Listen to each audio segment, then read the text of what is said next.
جی، ملک دشمن ڈیجیٹل مردم شماری سندھ کی زمینوں کی نیلامی سندھ اسمبلی کی جانب سے سندھ کے ساحلی وسائل وفاق کے حوالے کرنے کی قراردادیں پاس کرا کر 18ویں آئینی ترمیم کا قتل کر کے 1 یونٹ نافذ کرنے، مہنگائی، آٹے کی قلت، پیپلز پارٹی کی جانب سے وفاقی اسمبلی میں ڈومیسائل پالیسی میں تبدیلی لا کر غیر ملکیوں کو ڈومیسائل جاری کرنے، سندھ کا آرکائیو محکمہ چودھری شجاعت کے حوالے کرنے، وفاقی اسمبلی کے اسپیکر کی جانب سے پیپلز پارٹی کے رہنما خورشید شاہ کی سربراہی میں نئی صوبے بنانے کی کمیٹی کی تشکیل دے کر ملک کو ٹکڑے ٹکڑے کرنے کی خواہش کرنے کے خلاف اور سیلاب متاثرین کی بحالی کے لیے عوامی تحریک کی جانب سے ریگل چوک سے کراچی پریس کلب تک احتجاجی مظاہرہ مارچ کیا گیا۔ مارچ میں ہزاروں سندھیانیوں، ہاریوں، مزدوروں، طلباء، وکلاء اور ادیبوں نے شرکت کی۔ مارچ کی قیادت عوامی تحریک کے مرکزی صدر لال جروار، مرکزی جنرل سیکرٹری نور احمد کاتیار، مرکزی نائب صدر حور النساء پلیجو، ایڈوکیٹ ساجد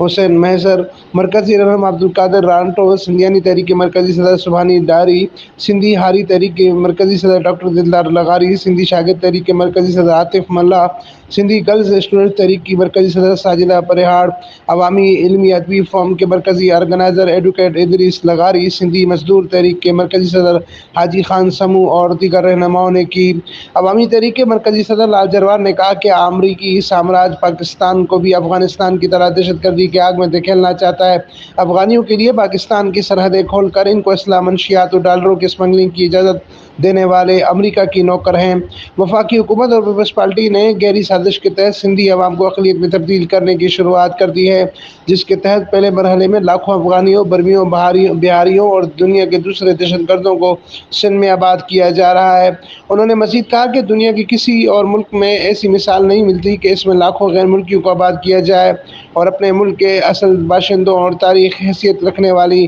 اقوام کے اوپر مسلط کر کے ان کی تاریخی حیثیت ختم کر دی جائے۔ اس موقع پر سندھیانی تحریک کے رہنماؤں نے